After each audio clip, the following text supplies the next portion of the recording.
Qu'est-ce que l'audace? Je vais commencer cette formation par définir ce qu'est l'audace selon les dictionnaires en ligne. L'audace a trois grandes définitions. La première définition, c'est que l'audace, c'est une disposition à accomplir des choses très risquées. Deuxième définition, l'audace, c'est la tendance à oser les actions difficiles.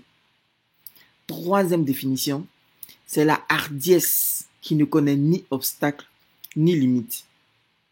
Ici, vous voyez, j'ai mis différents mots en différentes couleurs. Donc, ces trois définitions de l'audace nous permettent de trouver trois groupes de mots. Le premier groupe de mots en bleu, disposition, tendance, ça traduit une idée de ce que c'est que l'audace. Le deuxième groupe de mots en vert, accomplir, oser, action, ça traduit une autre réalité de l'audace. Et enfin, le troisième groupe de mots en rouge, risqué, difficile, obstacle, ça traduit une troisième réalité de l'audace. Et je vais développer ça maintenant. Ok? Donc de cette définition se dégagent plusieurs groupes de mots que je veux expliquer. L'audace, c'est d'abord une disposition, une tendance, un état d'esprit. Ok? Et quand on parle de disposition, de tendance, d'état d'esprit, l'audace, c'est d'abord quelque chose qui est interne. Ça y est à l'intérieur de toi. On pourrait dire que l'audace, c'est un trait de caractère, c'est une disposition, c'est une tendance, c'est un caractère. Et j'ajouterais aussi que l'audace est innée. Tous les hommes et toutes les femmes naissent normalement avec de l'audace. Et je dis bien normalement avec de l'audace. Toi qui m'écoutes, sache que tu es déjà né avec de l'audace. Cette disposition de caractère, cette tendance est déjà en toi. Elle est déjà en toi, tu n'as pas besoin d'aller la chercher ailleurs. Cette audace que tu recherches tant, elle est déjà là, elle est déjà en toi. Mais seulement, elle n'attend que l'opportunité de se manifester. Comment je sais que tu es né avec de l'audace? C'est simple. Il n'a qu'à regarder des bébés de 1 an qui arrivent à marcher pour se rendre compte que l'enfant de 1 an ou les enfants de 1 an sont inarrêtables, intraitables, insatiables, quasiment incontrôlables. Mais d'où leur vient cette audace de vouloir prendre les choses qui sont hors de leur portée? D'où leur vient qu'ils sont intraitables? D'où leur vient qu'ils sont inarrêtables? D'où leur vient qu'ils sont insatiables? C'est en fait à cause de l'audace qui est déjà en eux. Cette disposition, cette tendance à vouloir courir partout n'a pas à être enseignée à un enfant. C'est déjà en lui. Elle se manifeste toute seule à mesure que leur corps se développe et qu'ils gagnent en autonomie. Plus ils ont de l'autonomie sur leur corps, plus ils arrivent à faire des choses par eux-mêmes, automatiquement cette audace-là, cette tendance, cette disposition interne-là se déploie. Donc tous, nous sommes nés avec cette disposition interne qui nous pousse vers le risque qu'on appelle l'audace. Ok?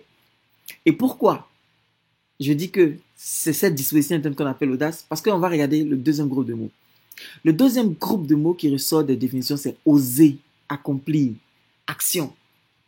Ok? L'enfant qui a cette disposition interne de toucher à tout mais qui ne fait rien ne manifeste pas de l'audace. Mais l'enfant qui a cette disposition interne et qui automatiquement est constamment dans l'action, il manifeste donc quoi? Il manifeste de l'audace. L'audace, c'est faire quelque chose. L'audace, c'est se mettre en mouvement. L'audace, c'est oser, c'est accomplir. C'est dans l'action qu'on perçoit l'audace. Tant que tu es statique, en réflexion, immobile ou pensif, tu n'es pas encore dans l'audace. Parce que la définition de l'audace dit oser, accomplir, action. Tant que tu es statique, en réflexion, immobile, pensif, écoute-moi bien, tu n'es pas encore dans l'audace. C'est seulement lorsque tu bouges, lorsque tu fais quelque chose, lorsque tu entreprends quelque chose, que l'audace cachée en toi a enfin l'occasion de se manifester. L'audace est interne, c'est vrai, mais ne se manifeste que dans l'action. C'est l'audace innée en l'enfant qui le pousse à vouloir toucher à tout, goûter à tout, essayer tout. C'est l'audace innée de l'enfant qui le pousse à la découverte de son environnement. C'est l'audace qui le pousse à l'action. Ok? Tout enfant n'est conquérant. Il n'y a pas un enfant qui est là et puis il n'a pas envie d'aller toucher les choses qui sont interdites. Il n'y a pas un enfant qui qui n'est pas mu vers l'action. Il n'y a pas un bébé qui n'est pas poussé vers l'action. Tous les enfants sont poussés vers l'action. Cette tendance interne-là qui les pousse vers l'action, c'est de l'audace. Selon les définitions qu'on a vues, cette tendance interne qui pousse l'enfant à être un conquérant, c'est ce qu'on appelle l'audace. Et donc, tout enfant naît conquérant comme un explorateur que rien ni personne ne peut arrêter. Ok? Alors, le troisième groupe de mots dans la définition de l'audace, c'est les mots obstacle, risqué, difficile, limite. Ok? Ces mots supposent que l'on fait face à un défi, à une situation tendue ou délicate. Et qu'est-ce que l'enfant aime faire? L'enfant aime aller vers les obstacles. Il aime surmonter les obstacles. Il aime monter sur les tables, sauter en bas. Il aime monter sur les clôtures. Il aime attraper le couteau. Il aime aller vers la gazinière. Il aime aller toucher l'eau chaude. Ok? Donc, cette disposition interne qui le pousse à l'action, mais le pousse vers les choses qui sont difficiles, qui sont risquées, qui sont délicates. Et donc, l'enfant manifeste quoi? L'enfant manifeste de l'audace. Donc, face à une situation difficile, complexe et compliquée, ou alors souvent très risquée, nous avons le choix. Réagir avec audace ou pas. Mais notre nature, quand nous étions enfants, c'était de réagir avec quoi? C'était de réagir avec audace. En fait, j'ai envie de dire que lorsque les choses se passent comme prévu, lorsqu'on est dans le statu quo, lorsqu'on est dans notre zone de confort, l'audace en fait que nous avons est en repos, est comme en sommeil. Mais c'est lorsqu'il se présente des situations nouvelles et inhabituelles, auxquelles nous avons à faire face, c'est là que nous avons besoin d'utiliser l'audace qui sommeille en nous. Alors, dans mon esprit, je conçois l'audace comme ce qui nous permet de surmonter tout ce qui est en dehors de notre contrôle dans cette vie.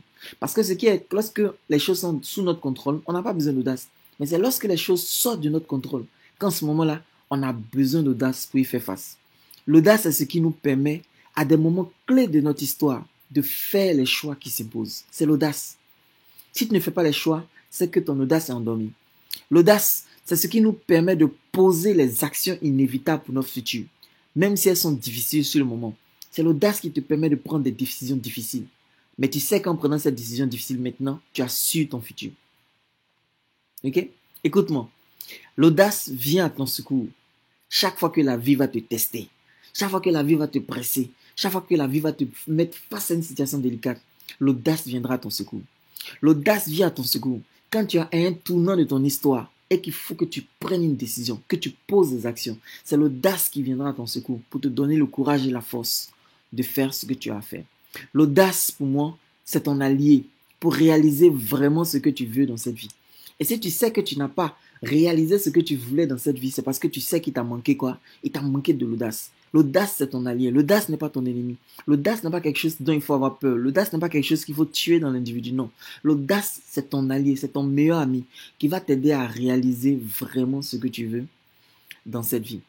Aujourd'hui, moi, Vincent, je suis très audacieux, mais ça n'a pas été toujours ainsi. En fait, la réalité, c'est que j'étais extrêmement timide et réservé. Un gros introverti. Mais par la grâce de Dieu, je me suis soigné. Je vais te partager ce pan de mon histoire dans la prochaine vidéo.